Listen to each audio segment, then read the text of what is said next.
Thank you for introducing me. I am super excited. This is a session I've been doing for a few years. I've been involved with the Agile Fluency project since 2015, and it's been part of my practice for well over 5 years now, well, reaching 5 years.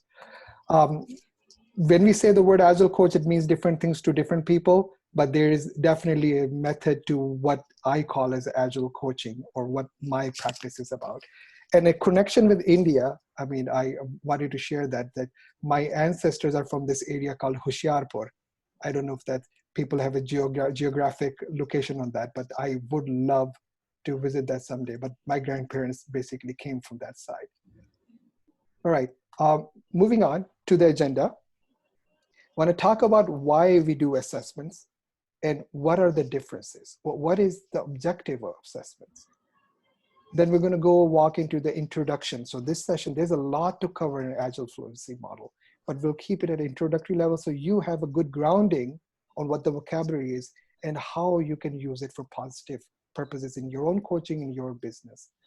And also, even though I'm talking about the model, you'll see me bring up other things. So that's really why Agile Fluency model is not just a model, it's a suite of things. There's a lot of methods and models and processes that are built into it to help you become more impactful. So I may call it the suite or model, and there's some other items that are related to it, but we'll focus mostly on giving you a grounding on that. Then what makes it useful? What's a little bit under the hood? And then finally, some examples, resources, and we'll open it up to question and answers at the end. So whoever wants to hang out even later than the session, I'm happy to answer any questions based on my own experiences, my colleagues, and the broader Agile Fluency community. So what I want you to start with is a question for you. And please use the Zoom chat feature to answer that. Is in one word or phrase or even a sentence, I prefer a word. What do you want to achieve from today's session? What is one thing you want to learn from today's session? So go ahead and use the chat feature, and I will love to read your responses.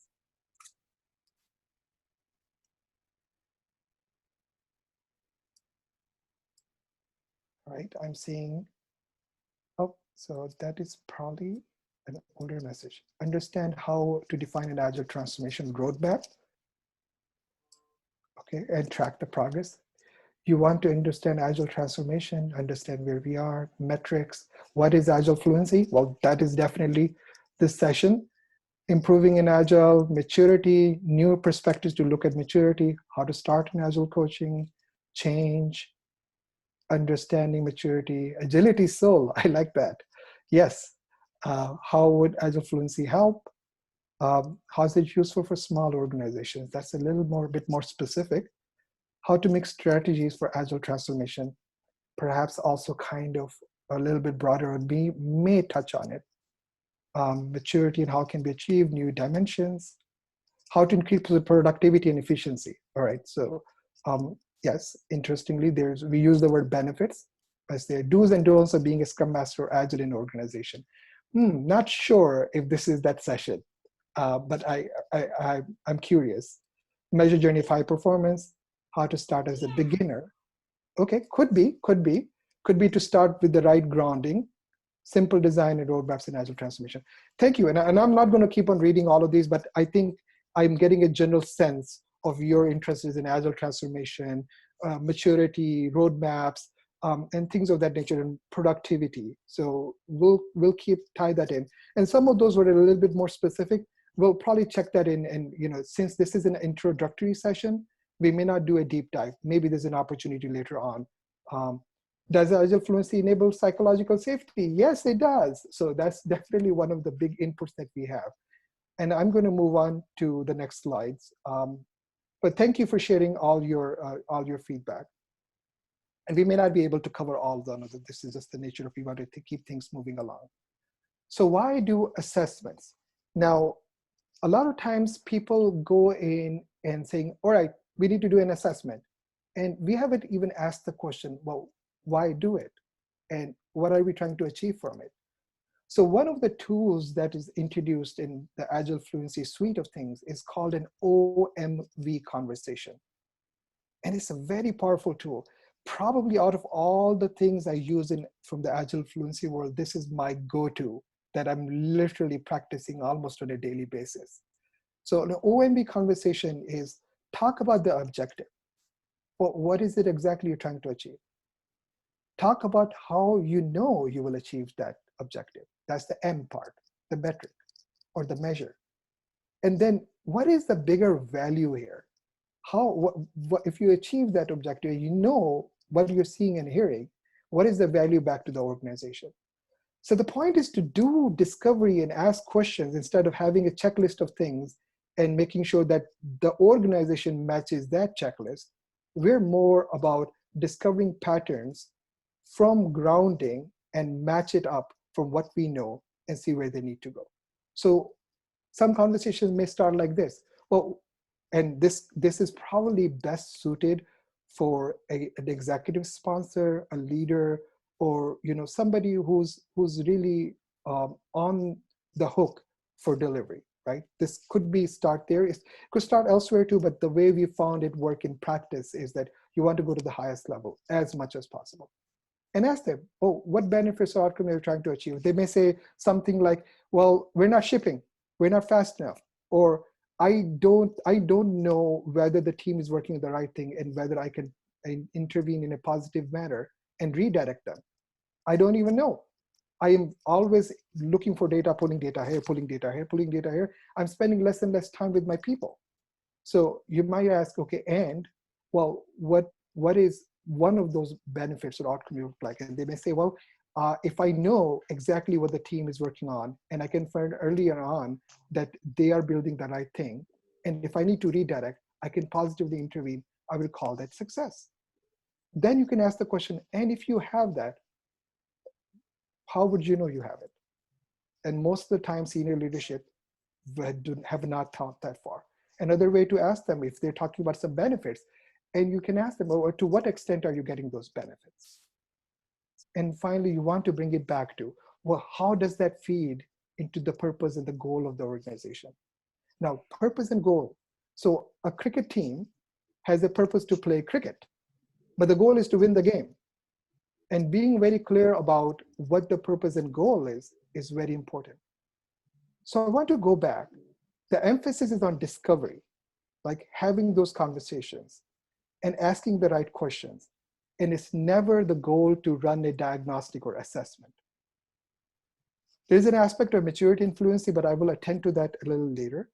But I'll take a pause here as to just point out why we want to start with the conversation and see where the organization is and use their language to feedback and connect to the models and the templates and the practice maps and the proficiencies that we have done to model all these hundreds of teams into the Agile Fluency suite. So, and I'm kind of giving you a early view of what's going to come later. Where does the organization need your team to be? And what business needs need to drive this? So you have to start thinking in those terms. I'm not going to go into the model right now. And I do want to address the elephant in the room. So most people find my humor a little strange. So I know most people think like, this is an ancient lesson. But I do want to talk about the elephant in the room. And that is, am I selling you something?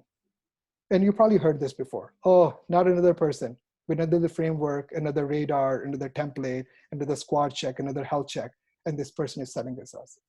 And I am the first one to say that Agile Fluency has been immensely beneficial to me in my own career as an Agile coach, and I find immense value in that, but it is also not a silver bullet.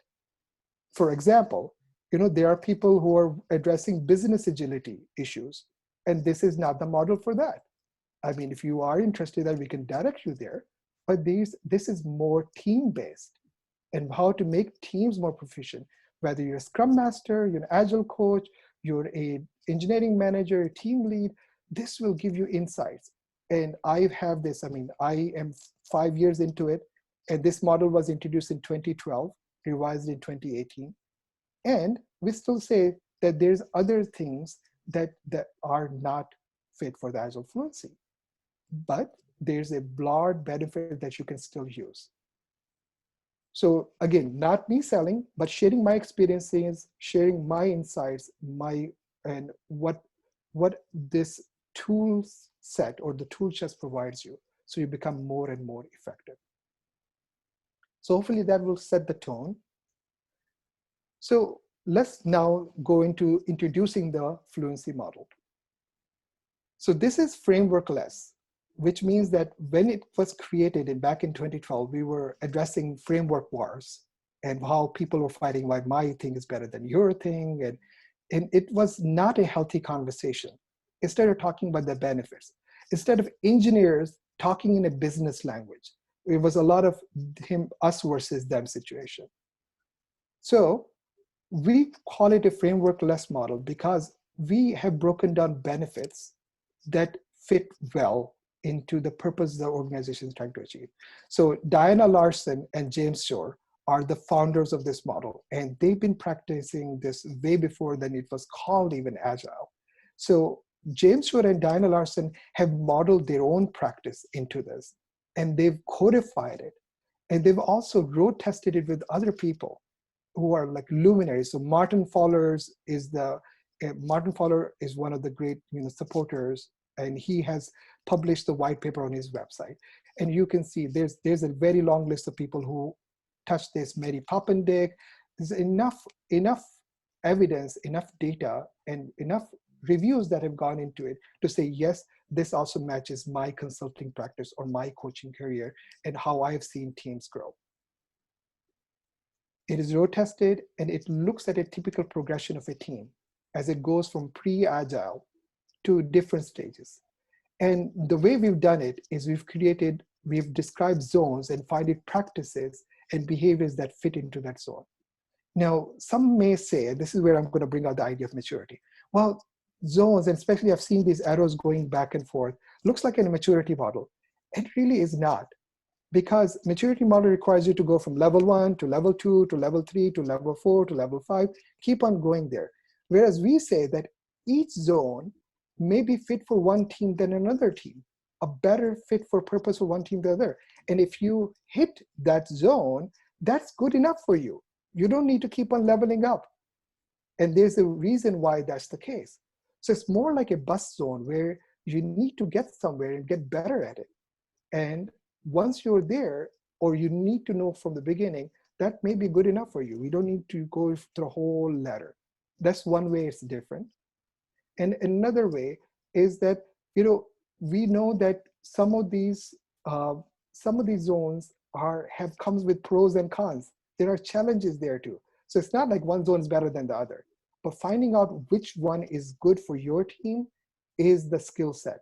And there's ton of materials and rigorous training. There's a lot that goes into it that can make you help you get focused for yourself as well as your team. So going back to discovery versus following a checklist and having better leadership conversations like the Omv conversation I mentioned. So going back to the metaphor, the model is more close to a bus map than anything else. So in a bus map, and I'm not familiar with India's public transportation infrastructure, but in many countries, you have routes and you have zones, and if you have to travel from home to work or home to school or home to grocery, you take particular routes. And there's other routes that may be worthwhile to just explore, but that's not my normal route. So if I spend too much time there, I may ask the question like, am I spending time on something that's not giving me where I need to go? And that's where the notion of a bus map comes in, that we need to figure out where they are and start from the get-go. And just like a bus map, somebody needs to buy the ticket.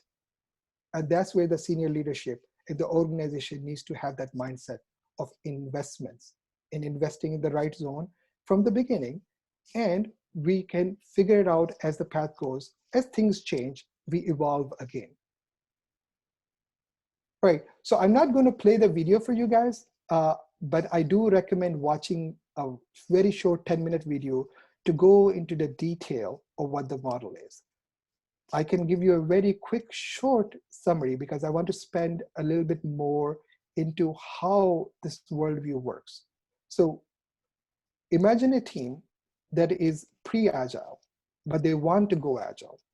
And they have to focus on delivery, focus on business value first, get better at collaboration. So we might suggest that this team in particular needs to have a team culture shift, and they may belong in the focusing zone. Another team might belong on delivery from day one, and another team may belong in optimizing from day one. But as you do that, you can see some observable behaviors, and you have to invest in time, and you have to invest in those type of practices. For example, basic Scrum or Kanban fits well here. And that is something that, focusing may be good enough for. And it really depends on what the company does or the organization does to say, all right, is this good enough? Or do I need to see if I need to also travel another place? Or if I already need to go to delivering, then I need to traverse focusing through delivering. And that's good enough. Or I may need to go to optimizing and need to build that muscle for optimizing first. So each one of them have practices and investments and time frames that we've modeled and we've tested and we've checked with the teams that we support, and we've used that same language to create concrete charts and roadmaps for them to chart their own fluency or pathway.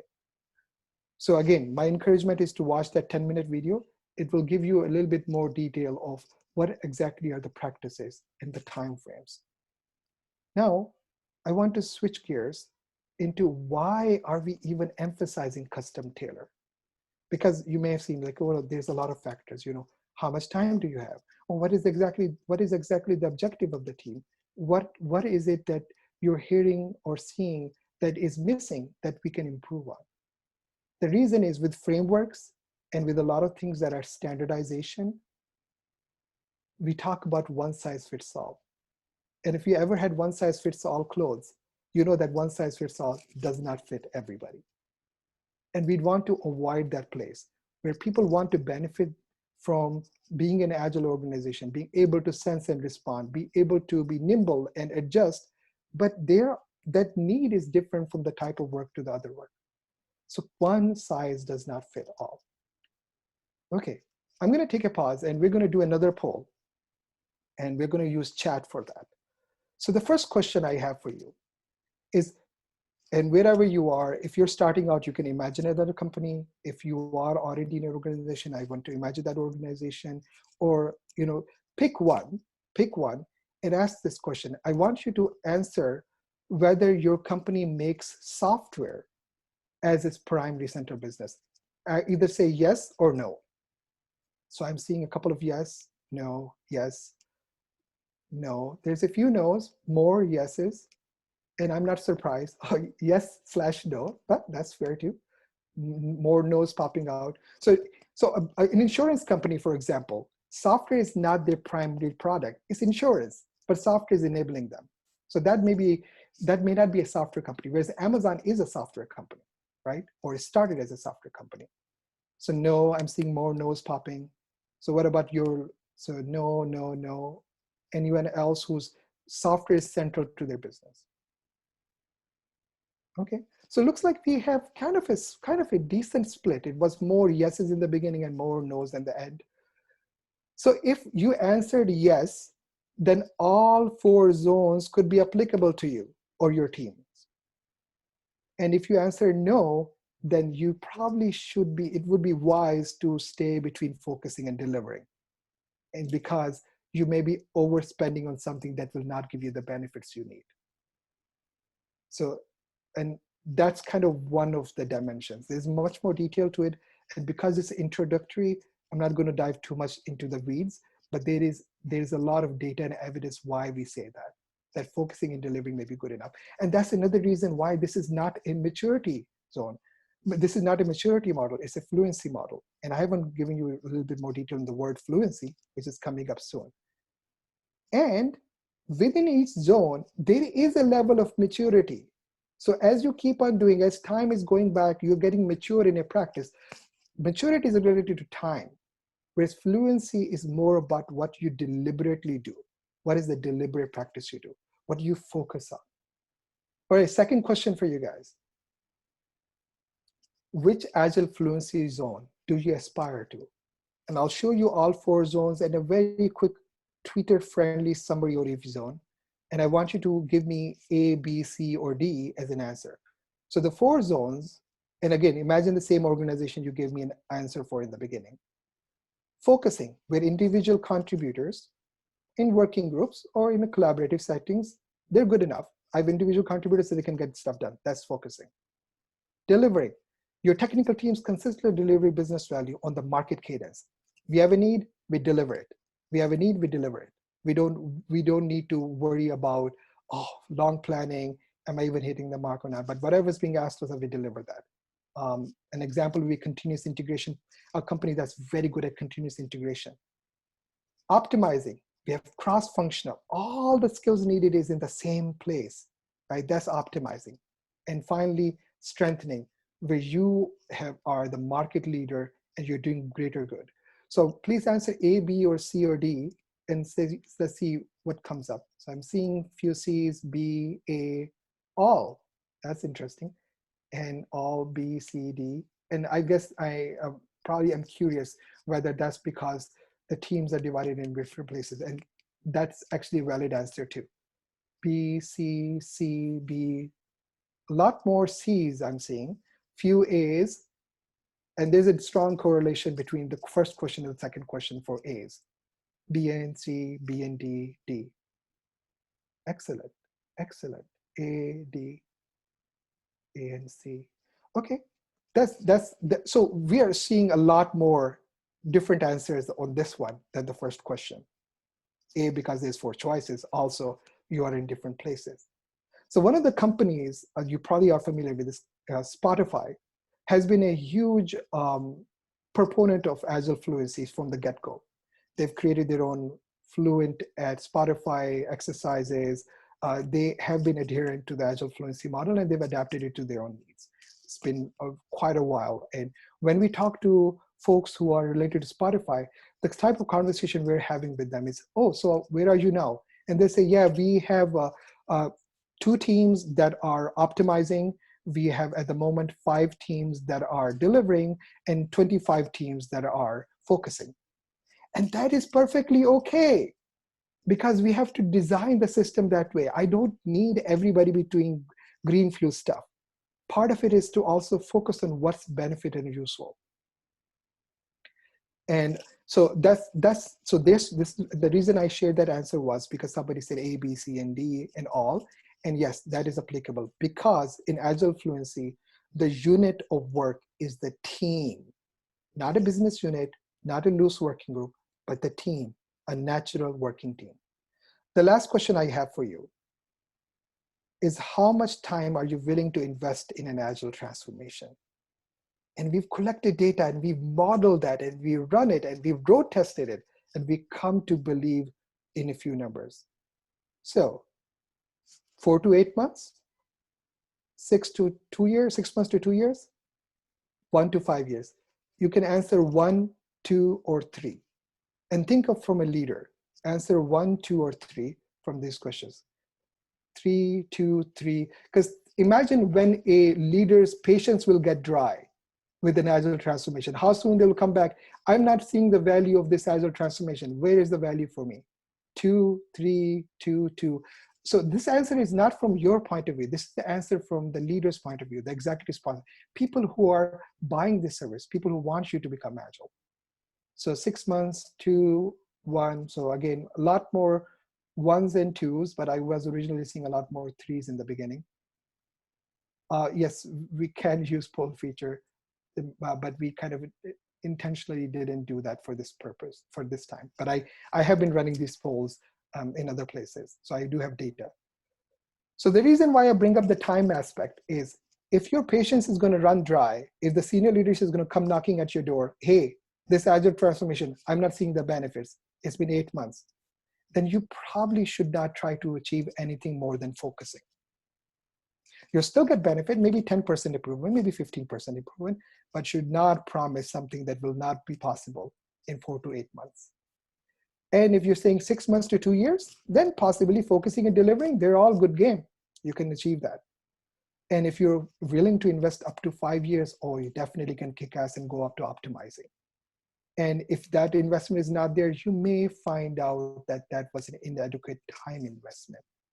And we don't have data for strengthening, but we know some companies who are sociocratic and who are doing, beyond budgeting. There's few examples, but not enough for us to recommend that for large corporations and starters. It's probably it's still experimental and it's still growing. Okay. So there is a lot, and this is a lot to read on the slide, but I want to encourage you to go to Martin Fowler's website. It's there, and we're going to share the slide deck as well. But there's a lot of mapping of, well, what's the benefit? What's the type of investment? What's the time frame? What I learned from? And being able to hear what the leaders are saying and hear what the team is saying and crowdsource and make the connection, that's where the skill comes into play. And no assessment is ever going to replace good coaching.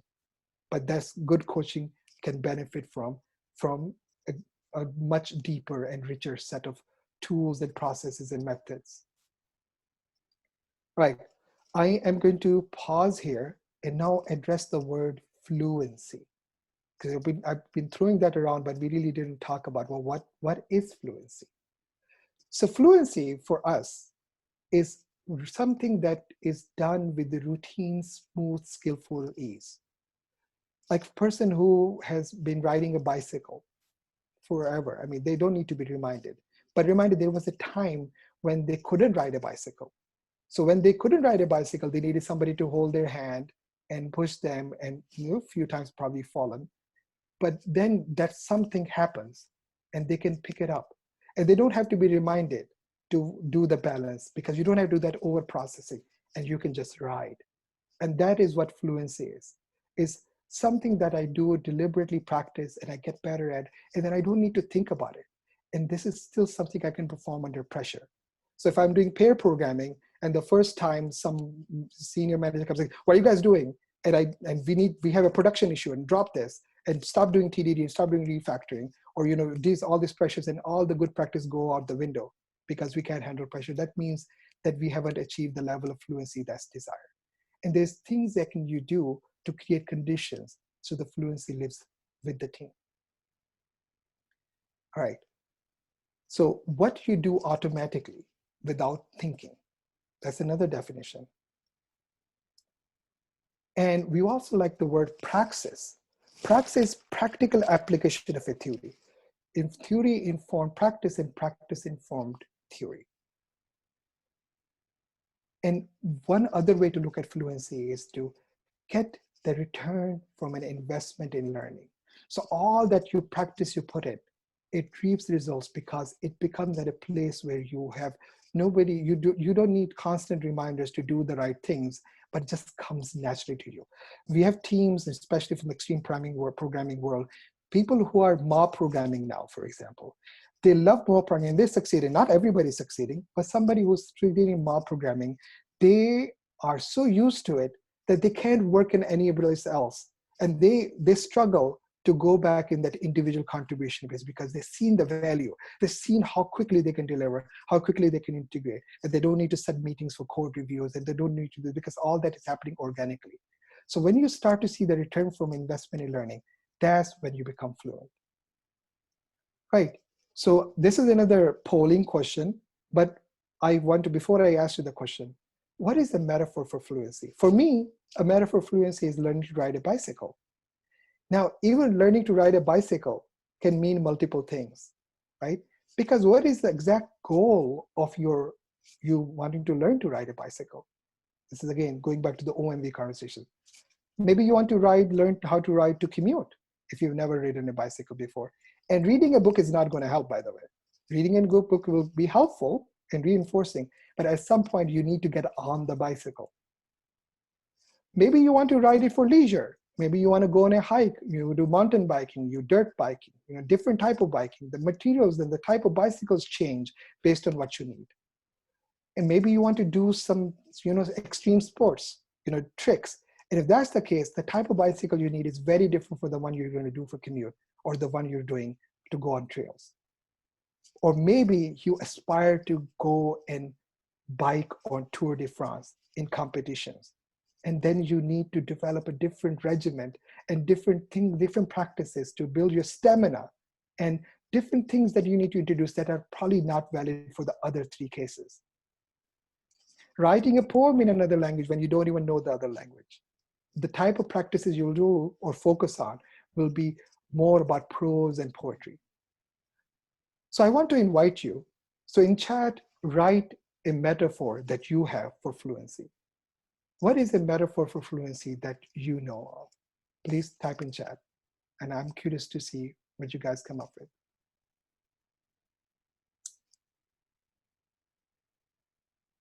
Learning to swim. Yes, exact, absolute.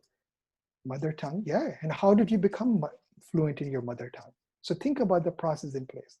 Free flow, not sure what that means. But I'm guessing it's a state of flow, and that is definitely fluent state. Learning to drive a car, learning to cook. Yeah, I can't cook to save my life. Repeat and recall, reflexes, more learning to cook, flow of water, yes. Intermediate, advanced, expert, sure, yeah. But we like to use the word of, are you doing it always or never? Like that's like automatic. Learning a programming language, optimum way, changing mindset to become an Agile coach. Oh, absolutely, absolutely. You can become fluent in that too. Cells, seamless, optimal flow. Running, muscle memory. Yeah, that's a phrase I've heard that before. Practicing for a marathon, subconscious mind. Yeah, great metaphor. So I'm definitely talking to the right people. So it's making a connection on what fluency means to you. All right, so let's move on and talk about what fluency means for teams. Now, before you go into teams, one of the common things I hear in my practice is like, oh, we have this Java developer with 10 years of experience, but really the person is not pushing themselves. Like, he had, in that 10 years, he had 3 years of learning and 7 years of coasting. And it happens that you have this rapid ramp up, this difficulty in the beginning, this hard, harsh learning curve, but then you saturate. You know that all the things, I could probably do it close, but I'm not really learning anymore. I'm not growing anymore. It's the same, update the endpoints, just the same CRUD, procedure, same patterns. I'm doing the same thing over and over again. And there's science behind that too. So there's a guy named Anders Ericsson who's known to be the expert on expertise. He's been doing this study for a very long time. What he found that doctors with 20 years of experience who have come to an acceptable level of performance were equal with doctors who had 5 years of experience were still pushing themselves. And in some cases, the people with 20 years of experience or more were worse, and they had more issues and problems and mistakes than, avoidable mistakes than a junior doctor with 5 years of experience. So there is a real danger on going on autopilot. And we need to help teams see the focus and move them along, because they can get distracted. There's a lot coming their way. And with the current pandemic, it's even more difficult to find focus. And I think the opportunity is even more greater. So you've probably seen this metaphor if you've been coaching for a while on deliberate practice, develop skills for effective training, right? Building on previously acquired skills. Clear, immediate feedback. What did you notice? Well-defined targets, specific aspects of performance, full concentration in the beginning. But with time, what happens is deliberate practice turns into fluent proficiency or praxis mastery. And that's where you don't need those reminders anymore. You don't need to struggle. But initially, yes, the struggle is part of it. And stretching in the learner's comfort zone. So you're not staying in the comfort zone. That's not where growth is going to happen. Right, so I've said a few times that this is about teams. And why are we so insistent about teams? Because teams are also a very different type of entity that has its own characteristics, its own behaviors, its written and unwritten rules and engagements. There's task dynamics. How do we behave? Interpersonal communication. And they have this discernible own DNA.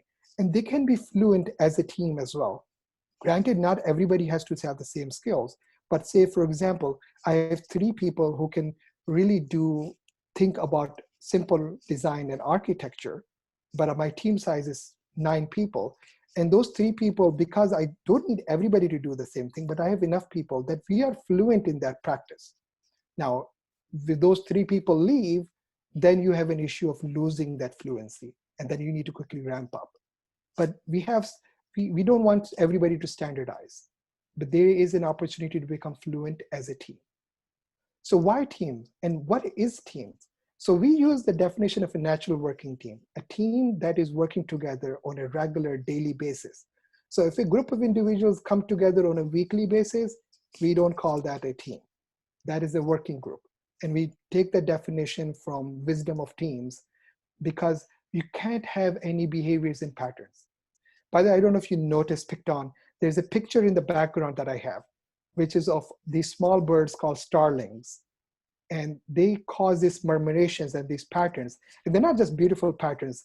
These murmurations help avoid being eaten up by predators, because this huge flock and this sequence and the simple rules and how they move help them prevent being attacked and eaten up by predators. So there are hundreds and thousands of birds in there, but they behave collectively as one team. So that's why we're looking for these patterns and murmurations. And if you're a student of complex adaptive systems, the Agile Fluency model is very much aware of complex adaptive systems, and we've integrated that because we have to. We're in the pandemic, nobody saw that coming. We live in a VUCA world. Now, military comes up with these very, very snappy terms, very useful at times. So VUCA world means it's volatile, uncertain, complex, and ambiguous. We are in a time of accelerated change. And if we're not focusing back on a regular basis, we're reflecting on, well, what is the zone that we need to be? How do we know where we are? And where do we need to adjust to? And that will change. So you take that as an input as well. Take all these other input and make the right decisions. So more than ever before, we can't rely on Frederick Taylor's, hey, what's the best way to build this nut and bolt? And then everybody follow the nut and bolt until we find out that that car is no longer needed, or we need to design something else. And all that time and effort involved in perfecting that practice is no longer valid. And with software, softwares are complex adaptive systems in itself and mimic a lot of how the organization is structured. I love this term, the macro is in the micro, because I get challenged every once in a while by people saying, hey, why are you so focused on teams? And why are you asking me to do, at least diagnostic for 3 teams or 5 teams, which is recommended? Because when you do with 3 or 5 teams, then you see system level problems. And you see all those things you can address to have all the teams get better. And then there's some individual part of it for each of those teams. Because teams are mirrors of the organization. If you see dysfunction in a team, it is reflected back.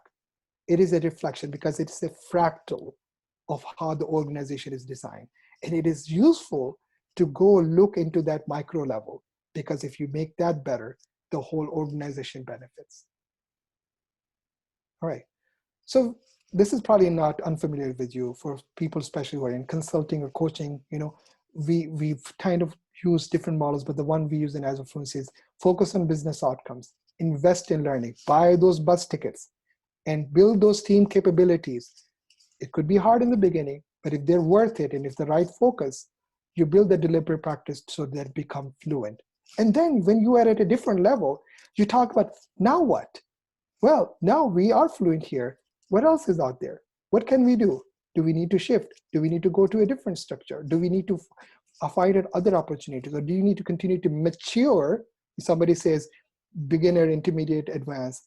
Within a zone, there is also an opportunity to mature in that zone. So we're not saying it's completely devoid, but you have to find the focus. And one of the things under the hood is this thing called the improvement kata. Comes from Mike Rother, and we definitely build that into the Agile Fluency model, where you look for a capability goal, which may be a quarter away, a year away, 6 months away. Then you look at the assessment of where you need to be, and then build those really small steps. and check in on a fortnight or bi-weekly or whatever that significant is to see, okay, where is it? And then once you're there, you can look at it again. You can run the cycle again. Now somebody was saying, oh man, not one of those so simple things. Well, there is and I won't read this slide. There's materials on the Martin Fowler website. I want you to look at that. But I want you to say there's concrete practices that through research, and this is also one of the benefits I found from Agile Fluencies, is names those practices that belong or have a strong correlation with that zone. So if I see this practice alive and fluent with the team, I'm already seeing that they're either fluent or approaching fluency in that zone. So these are things that are not from imagination. These are practices. Somebody sometimes say that, oh, we just need to be agile, don't do agile. But what does that mean? Building a mindset could sound wavy, right? Hand wavy. Just be agile. What does that mean? Because you have to work on practices.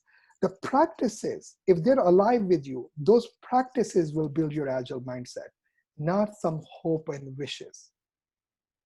So there are many things available to you. Again, this is the model in so far what we've discussed. What are the investments? What are the time frames? What are the things that you can see that, hey, this is where we are, or this is where I need to be? Then where you need to be means that those practices, and there's much more in the tool chest to say, what are the practices to help have those management senior leadership conversations to say, and bring it back to the team, because what we're doing is crowdsourcing. We're amplifying their voices and looking at this model. And with that model's lens, we're finding out best practices to go with the next cycle. All right, so that was a lot, and I kind of just plowed through the whole thing. I'm going to talk a little bit about application. And before I go into one of the examples from like the 8 teams I ran the diagnostic with recently, I want to talk about this thing. Now, George Parks said something very famously. Essentially, all models are wrong, but some are useful. And I find this model to be immensely useful. But again, we acknowledge models are not real life. The arrows, and some people get, it still looks like a maturity model. Yes, well, how else would you like to visualize it? We originally had a triangle, but we settled with this one, kind of explains good enough. But models are not the real world. They're a slice of the problem, but we want to find ways to make it more useful. So this is a team that I worked with, and I did an assessment, found out their strengths by looking at their work through the model. And what you're seeing here is that we found out from conversations with the team, with the interviews and leadership, that this team really just needs to be at delivering. And we found that, okay, well, what are the signs that we see that they're already approaching fluency? So some of the things like their healthy backlog, yeah, they're making progress. So we already saw that they were already fluent in other areas, but then in certain areas, we want them to be more fluent. So the purple line, the middle one, is where we need to level them up. And then we go back to management, their leaders, or like to ask the organization to provide the organizational support to invest in, paying down technical debt, because that was one of the things we were hearing, like, all right, it's difficult to build new things on this old stuff because we never go back and see how we're refactoring. And by the way, refactoring comes up again and again and again, because people have found that retrospectives are very, very powerful. But guess what? Retrospectives are powerful, and then your refactoring, if not equally, is more useful and powerful to bring alive in your own team.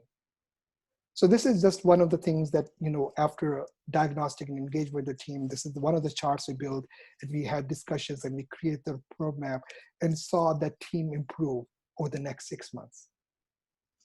If you want to look at the more detailed structures, how the whole transformation went with the whole organization, New Relic has published their approach and how they implemented Agile Fluency, and Asad Safari from Omv, who's a wealth management company from financial background, they've also published their case studies. I recommend you guys read that to take inspiration, especially for those who are asking about, well, what does Agile transformation looks like when I'm trying to apply this? So there's much more detail here.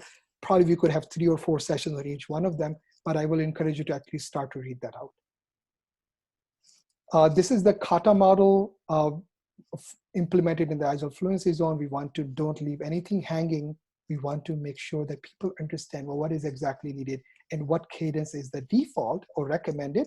But we are definitely, as we are hearing the organization, we adjust and make adjustment what their business needs are. Okay, so we're going through this, and I think we're coming to a place where we should start, like, probably address questions. And I see some questions popping up too, and I don't want them to go way past before we can go and address them. So what else? And I said it's an Agile Fluency is a suite of things. So Agile Fluency game is another way we do grassroots, where the teams become aware of, oh, wow, if I invest in this, this is what I get. And how do you win? So this game is designed, it's a solved puzzle. But I find that when I run it with leaders, especially CEO level people, I find that they say do the same mistakes almost predictably. But natural working teams tend to come somewhere in between, but it takes a few rounds before they learn, like, how to get better at it. So it's another part of the Agile Fluency suite, the Agile Fluency game. Encourage you, if you ever get a chance to have a gameplay. I'm not sure how many people are Agile Fluency game facilitators in India, but if there's opportunities there, you can definitely learn a lot of lessons in a very, very relaxed and game setting. The other thing is the Agile Fluency, engineering fluencies from Arlo Belshi. It's not being updated at the moment, but that's another thing. There's a Git link at the bottom. You can interact with the model, what the engineering fluencies look like. Because Arlo was also involved with Diana and James Shore earlier on, way back when this model was being created. So there's a lot more to it to depend on what your focus is. So we're not talking about imagination, and we focus on, this is a lot to see in one picture, but when you go to the model, you can see. It's not something we recommend anymore, but I want you to tell you that this exists. Now, I'm going to pause. For people who are interested in becoming facilitators, there are workshops coming up. So I encourage you to go to agilefluency.org and see what venues are there for you to learn more, what free ebooks and free articles or community opportunities are there for you to learn. And then there's workshops that you can actually take. With the pandemic, everything is virtual right now. So actually, the opportunity is even more for you to learn. It's much easier instead of traveling anywhere.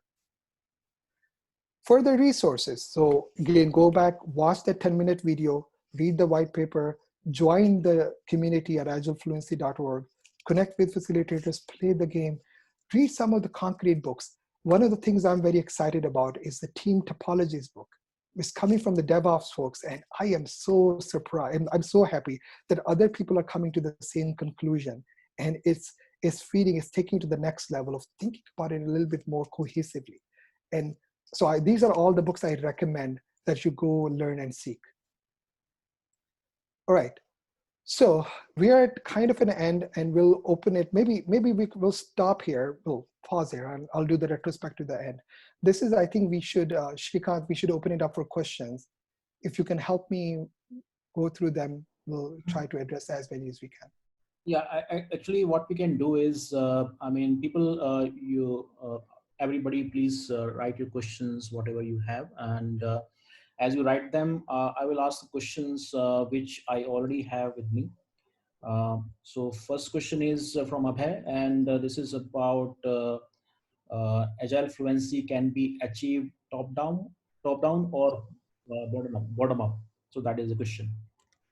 Agile Fluency can be achieved top down or bottom up. Yeah. I'm curious. So can we invite the person who asked the question to speak? So Abhay, can you unmute yourself and So the question I have for you is, when you mean top down, meaning like from like senior leadership, from executives all the way down, or like grassroots from the team up? Is that what your question is about? Yeah, that's right, Ahmed. So whether it is driven from top management or team will first get into the Agile Fluency and then get into the bottom-up approach. Yeah. So I can share my experience, and maybe it's just one data point, but I've been doing this for 12 years now. I found that if you don't have the right executive support, if you don't have the organization support, if you don't have the buy-in, these things really don't last. You go through one transformation, second transformation, third transformation, fourth transformation. So it's very important to have executive sponsorship. And in places where teams were, like, say, they rebelled and they introduce mob programming like Hunter Industries or Blue Cross Blue Shield in Primera, where the bottom up actually rose up.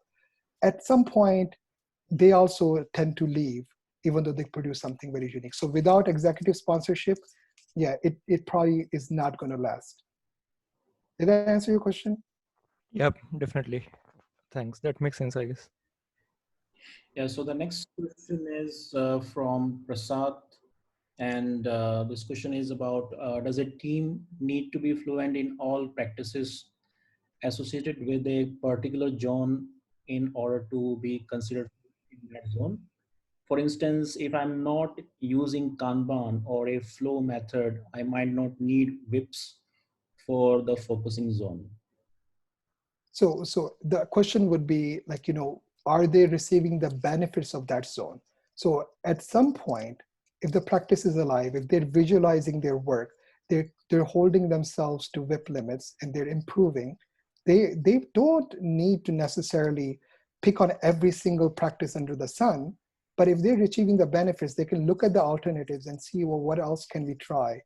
And if they started with Kanban, they stopped doing it, well, then ask the question, well, how do you know where your work is flowing? How do you know that you're not adding waste? How do you know? So if a practice is no longer valid and they're not receiving the benefits, then it's worth a visit.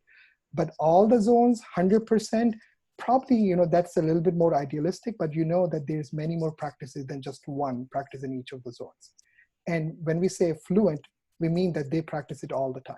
So I'm not sure if I addressed the question, because you probably have not seen the practice maps that we have for facilitators and coaches that do become part of the Agile Fluency project, that has a clear delineation of how you introduce this and what you bring into the team. And if they can achieve the fluency in all of them, yes, ideal. But then we also want to be conscious about what the realities are. Did I answer your question? Can you say a little bit more? Yes, this was from Prasad, and he said yes. Okay, thank you. What else? Yeah, this moment. So next one is from Sunil. So he's saying that, is there any maturity model of Agile Fluency likewise Agile has? Maturity module like Agile Fluency? I'm not sure if I'm following that question. So I feel that, my understanding is that it is all about zones instead of having the maturity model that you are a beginner or you are an intermediate or whatever. yeah. Then there are zones in which a team can be fitted or maybe want to remain there and don't want to move to other zones. So this is how it works basically. I mean, because people have the background of the agile maturity models. Yeah. And we acknowledge that there is, within each zone, there is a level of maturity. Maybe there's two teams that are in the delivering zone, but one team has been doing it for 6 years and one team has been doing it for 6 months. Yep. So the one that is 6 years is more mature than the one 6 months, but looking at the benefits. So maturity is not the right lens for it, but there's definitely a level of maturity that you achieve within each zone. Makes sense. Yeah. Yes. So the next one is from Lakshman. So how can we start assessing? Are surveyors part of it, or how it works? So so there's the way we do it compared to others is we do it in a way that is crowdsourced, which means we will bring the team, and we've been doing this more remote now. In the original way, we bring the team in the same room, right? Or maybe some people who are remote, a few of them will have a buddy, but then there's charts that we put up and there's 21 questions that each one of them get, but then we do it together and we put it up, post it up, and there's a method why we do it that way. We want everybody to pause and reflect. And then we put the dots up, then we compare and contrast. So what are the patterns we're seeing? Why is there a split in that particular thing that I asked them? Do you do this? Are 80% or are 20% of your stories always prioritized, for example? And if they say, well, rarely, never, sometimes, always, right? I'm looking for why is when some team members are saying that we never do it, and other team members saying they always do it. What's the conversation? And then capture the words they're saying, seeing, well, why is half the team believing one thing and half the team believing the other thing, and use their own words to capture that data. And I annotate on the charts right away. We can do it remotely as well. People are doing it with Google Drive, Google Docs. People are doing it with survey tools. But then we kind of keep the survey live because we need to do it in real time. And now that with distributed teams, it's even more possible to do it 100% remote. But yes, there's a part of surveys, but at the end of the day, it takes a skilled facilitator who's gone through that 4-month program, or now whatever the program looks like. When I joined it, it was 4 months long. Then we did that practice again and again. But it requires you to be able to discover the patterns and connect it back to the model and see what is there. And then you have managers report, you have the team's report that you bring back to the team to validate before you go and show it to the managers. At the end of the day, we're amplifying what the team is saying and then using the model to put it in the light lens and then go ask for the investments that are needed to make sure that we achieve that fluency and create the conditions. Did I answer that question?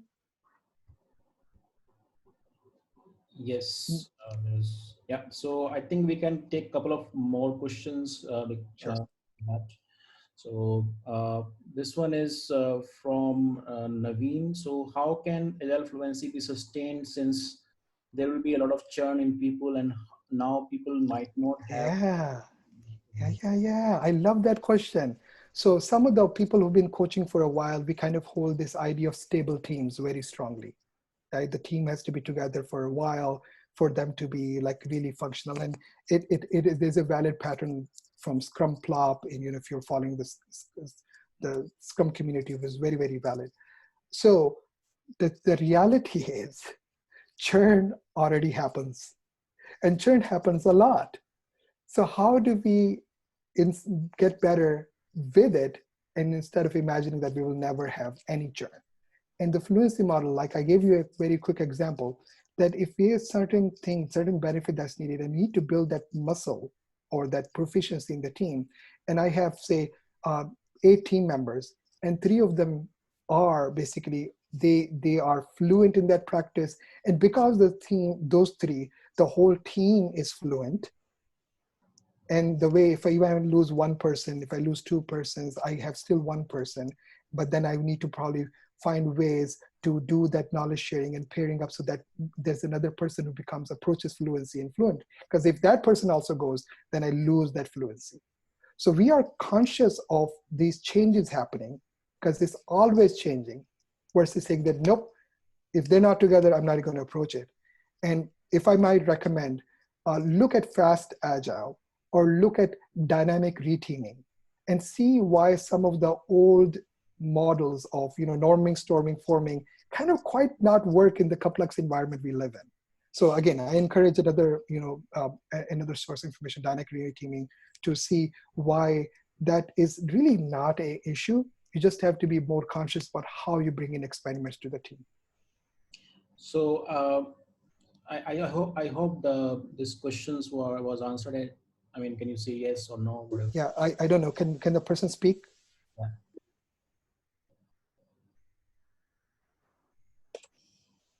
Who was the question from? Yes, so his question was answered. So I will take the last question if it is okay, Ahmed. Sure, absolutely. And we do have to come down and close it in a little bit. Yes. So this question is from Vijay Morankar. So if we achieve the purpose of zone, in order to proceed further, what things needs to be done different than normal agile maturity model assessment progression? So in case somebody is already in a focus zone, we want to move into delivering zone. Now what needs to be done? Well, let me challenge that. How do you know if you're in focus zone that you need to go to delivering zone? How do you know? Let's say that, as per my understanding, maybe if I'm wrong on that, let's say that the team needs to be in the delivering zone, actually, depending on how it needs to be. So then, is it a kind of progression from one zone to another, like you go to the focus and then delivering, or you can directly go to the delivering? Oh, so we know if a team needs to be delivering and we are just standing it up, right? Yeah, absolutely. Then we can definitely bring the practices directly from delivering zone on day 1. We can, because we know that's where we're going. And by the way, we're never done. We live in a complex system. So things are, so before Frederick Taylor came, how was the world? People became craftsmen. They're multi-skilled. They can create beautiful things. And then we had standardized work. And we want to do like everybody to do a piece of it. Nobody knows the whole thing. We want to go back to those craftsman days and bring that fluency. And if you are, so if you are Amazon and you are fluent in dominating the market, for example, and by the way, that's a bad example, but then do you say like, oh no, all that is done, let's drop everything and start with something else? That's probably also not advisable. But then if we are having elephants like, okay, from day one, we knew that this team needed to be delivering. So we brought in practices like continuous integration from day one, while we still had greenfield and we didn't have previous code. That is excellent. But then at some point it says, now we really need to dominate the market, right? How can I have business experiments? How can I go out and do, customer interviews? How can I bring some of the lean startup stuff? Where can I bring in the business knowledge and practice and modeling and pricing and, go-to-market strategy in the team? That's where you say, okay, we've earned our right where we need to be, and we were already focusing on for the day one, but now this has changed. So when something changes, the benefit changes, then we can have a conversation. Okay, yeah, looks like this team is an example of it needs to be in a different zone now. But for most part, it's going to be like you're going to stay clustered in one particular area, even though we allow them to go to any one of them. So Vijay, is that your question answered here? Yeah, Vika. Okay. All right. So that was the last question. Yes, right? one more question. One more. So Sure.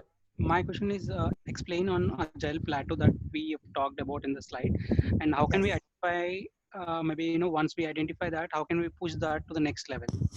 Yes. So one of the things with Agile plateau, and I think I've shared this multiple times, like mob programming is a classic example, right?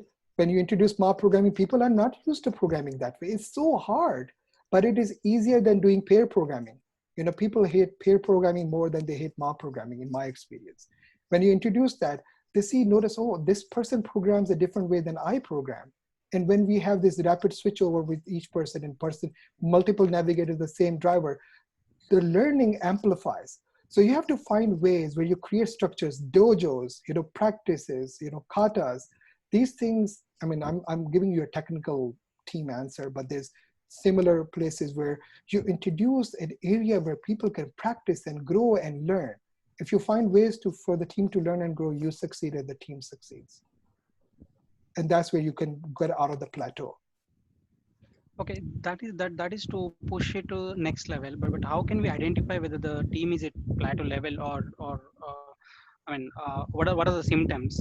Well, so you're not rich. So one of the symptoms why we bring the plateau is that I'm not getting the benefit I expect this team to do, right? There's this, I'm expecting the code to come out, but the same story comes out, production issues, or QA environment is down. Okay, and every time we make some changes, we have these long calls, but then we start again. Well, it looks like we're repeating the same thing, but we're doing nothing about it, right? And even though we are very, very smart people. Everybody hires the smartest person they can find. Nobody goes and finds not the opposite. But then why is it not working? What are the benefits? So if you focus on benefits and you stop seeing the benefits, that's when you know that you're plateauing. One of the ways. Thank you. Right. Okay, so thank you, everyone. I have one more ask of you, is to share in one word how this session was for you. And I want to watch. So this is our retrospective. In the chat, you can write. Yes. Awesome, useful, informative, great learning, great, interactive. Yeah, thank you. And also any feedback for improvement, directions to Agile transformation, this needed offer, marvelous, good one, exploration, interactive, insightful, pragmatic. Yes, that's what we try for to be. No number of participants itself says. Okay, that's cool. Yeah, that's more credit to Shrikant. I mean, Shrikant has built an awesome community. awesome community. You better give the right support to Shrikant, because this is just beautiful. I don't see it anywhere else. Good start to bring few more perspectives and practical. Thank you. Excellent. Oh, yes, there's another Shrikant. Absolutely.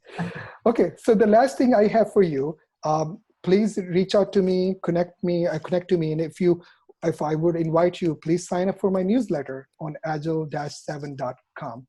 That will make my day, and that's the only ask I have for you.